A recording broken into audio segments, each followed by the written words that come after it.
Arindaskop. Keren.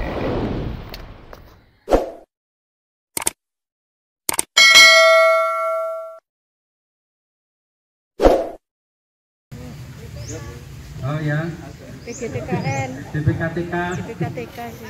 Nama. Bapak Ibu pengawas TK, pengawas SD merangkap Perun. Bapak Ibu Kasih, Kasubag, seluruh peserta apel pagi yang saya cintai dan saya banggakan. Puji syukur senantiasa kita panjatkan kehadirat Allah SWT atas limpahan rahmatnya. Di pagi hari ini kita dapat melaksanakan apel pagi dalam keadaan sehat walafiat, penuh dengan semangat dalam rangka untuk peningkatan mutu pendidikan juga penerbangan. Salawat beri dan salam semoga tetap tercurah kepada junjungan kita Nabi besar Muhammad Shallallahu Alaihi Wasallam. Pertama saya sampaikan mohon maaf karena tadi pagi saya membuka MPLS di SMP 1. Sebetulnya kemarin juga sudah saya antisipasi, tapi ya karena kadang-kadang ya molor sedikit, ya mohon maaf yang sebesar-besarnya. Pertama saya sampaikan terima kasih atas kehadiran Bapak-Ibu sekalian, para pejabat struktural fungsional di lingkungan Dinas Pendidikan Kabupaten Lamongan. Perlu kami sampaikan bahwa ini adalah momen yang sangat penting, ya, momen dalam rangka kita menyongsong kurikulum baru, kurikulum merdeka. Sering saya sampaikan bahwa kalau ada perubahan apapun di tingkat pendidikan, kalau sudah namanya di tingkat pendidikan, kita harus semangat. Apapun kondisinya itu, ini adalah negara, ini adalah pemerintah yang sudah memperhitungkan jangka panjang. Makanya Bapak-Ibu sekalian, hari ini adalah momen yang sangat penting dalam rangka menapaki, memasuki implementasi kurikulum merdeka. Ini bahkan, ini Pak Sapuan gimana ini? Saya sudah merintahkan untuk memasang banner. Banner sudah saya sampaikan kemarin, ya. Ya, ini sudah di grup dinas sudah saya sampaikan. Ternyata sampai sekarang belum terpasang. Saya tidak tahu di wilayah bagaimana, tapi ini adalah bentuk kepedulian kita, ya. Bentuk bagaimana kita menyongsong masa depan. Tidak ada waktu sebetulnya. Saya kenapa sih susah-susah pada saat berlibur, pikiran saya juga bagaimana sih ke depan di dinas pendidikan ini bisa berkiprah, karena inilah dinas yang mempunyai tugas amanah yang besar dalam menatap masa depan anak didik kita. Ini adalah dinas, tidak ada yang lain, hanya dinas pendidikan yang mempunyai tugas itu. Makanya kita yang bertanggung jawab seandainya nanti generasi-generasi kita itu generasi-generasi yang memble, yang mempem, yang dalam menatap masa depan kita hanya menjadi penonton. Kita tidak ingin seperti itu. Wallahu a'lam lah, apa yang kita lakukan semaksimal mungkin itu yang harus kita lakukan. Kita tidak nanti begini-begini, itu urusannya Allah.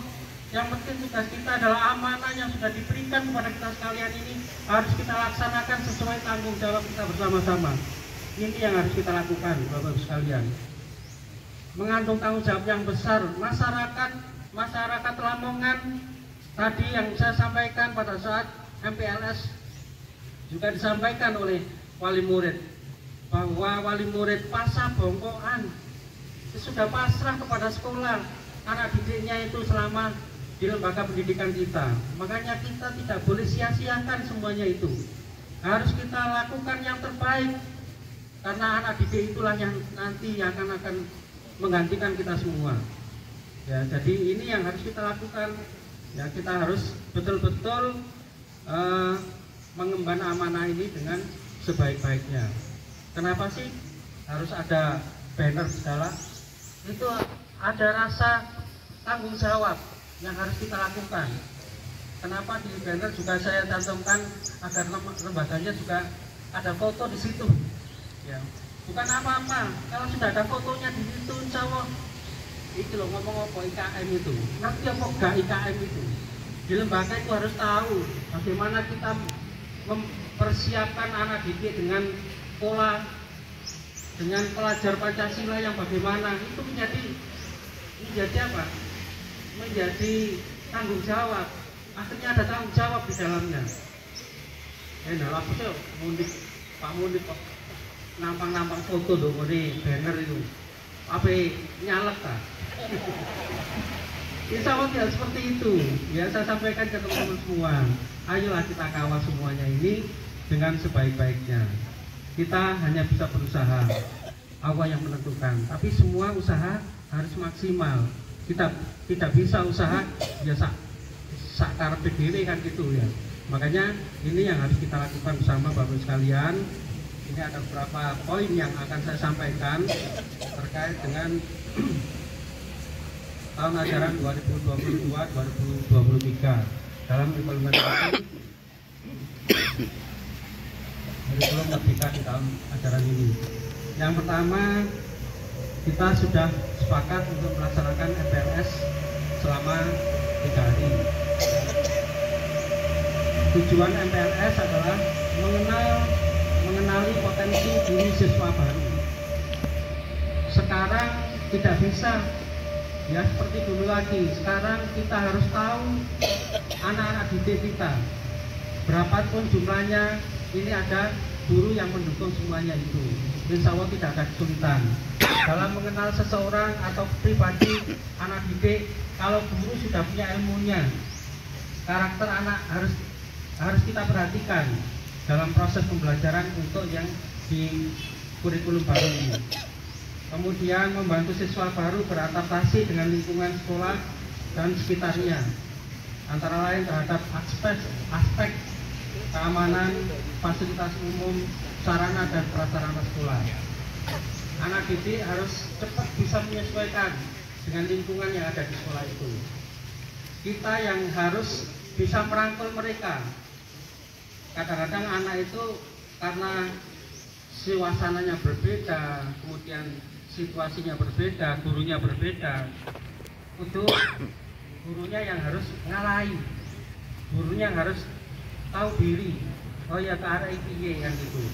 Nah, itu tidak seperti waktu di TK, suasananya mungkin berbeda. Makanya dari TK juga menyerahkan ke SD juga harus tahu, oh perilaku anak TK itu seperti ini. Itu sementara harus diajak bermain dulu, jangan dicekoi dengan tugas-tugas yang mungkin nanti anak itu akan terbelenggu atau tersiksa. Perundungan itu tidak boleh terjadi. Makanya ini harus menyesuaikan dengan kondisi pada saat dia belajar di taman kanak-kanak atau mungkin di tingkat PAUD. Kemudian menumbuhkan motivasi, semangat dan cara belajar efektif sebagai siswa baru. Ini seiring dengan pribadi mereka. Jadi makanya kalau yang di SD ke SMP juga seperti itu. Mungkin tugas dari pengawas-pengawas sekolah, kepala bidang SD, SMP juga harus tahu seperti itu. Mungkin awalnya tidak muncul potensi-potensi dulu waktu SD pinter, ternyata di SMP-nya tidak pinter ya, karena kadang-kadang terjadi ya perilaku yang berbeda mungkin dari kita. Ini yang harus kita sikapi. Kemudian mengembangkan interaksi positif antar siswa dan warga sekolah lainnya. Jadi kadang-kadang anak sekolah kalau mungkin pada saat dia di SD hanya sedikit, di SMP-nya karena jumlahnya banyak, interaksi dengan yang lain juga mungkin berbeda. Makanya ini guru harus menjadi jembatan itu. Guru harus bisa membuat suasana yang mungkin lebih mendukung bagaimana siswa itu bisa lebih bergairah. Terus kemudian bagaimana menunjukkan perilaku positif, kejujuran, kemandirian, sikap saling menghargai satu dengan lain, menghormati perbedaan. Nah, itu harus kita ciptakan di lingkungan lembaga pendidikan di masing-masing sekolah. Makanya saya mohon Pak Korwil, pengawas, baik pengawas TK, pengawas SD, maupun dari pengawas SMP. Kemudian yang kedua adalah komitmen bersama untuk menyelesaikan implementasi kurikulum merdeka sesuai dengan tupoksi masing-masing. Memang ini adalah tahap-tahap step-step yang harus kita lakukan. Mudah-mudahan implementasi kurikulum merdeka ini bisa kita lakukan secara bertahap. Mungkin yang sudah dalam proses mungkin sudah menyusun buku panduan untuk pembelajaran, ya silakan. Kalau mungkin yang belum, ya silakan. Barangkali bisa dibantu oleh Bapak Ibu pengawas. Kemudian pengawas, kepala sekolah, guru, TU, dan dinas pendidikan harus punya mindset pemikiran yang sama, yaitu melayani siswa dengan sebaik-baiknya melalui program implementasi kurikulum merdeka. Kepala sekolah dan guru tidak boleh mengatakan tidak paham terhadap kurikulum merdeka, karena mereka bisa belajar mandiri lewat platform Merdeka. Jadi sebetulnya sudah disediakan platform pembelajaran dengan namanya Merdeka Mengajar. Nah, Lamongan ini baru mendownload, mempelajari ini baru 71,5%. Ya, ini yang harus kita manfaatkan sebaik-baiknya, Bapak Ibu pengawas, Korwil, untuk mendorong para guru, para kepala sekolah untuk bisa membuka platform ini agar bisa tercapai. Kemarin pada saat evaluasi oleh BPPMP Provinsi Jawa Timur juga disebutkan bahwa kita masih di urutan ke-13. Ya, tidak sesuai dengan semangat yang saya sampaikan ke Pak Rizky, BPPMP, bahwa Lamongan sudah punya namanya tim pengembang. Nah, tim pengembang ini kalau tidak bisa mendorong bagaimana proses pembelajaran lewat platform Merdeka Mengajar ini, ya ayo kita dorong untuk bisa melakukan itu.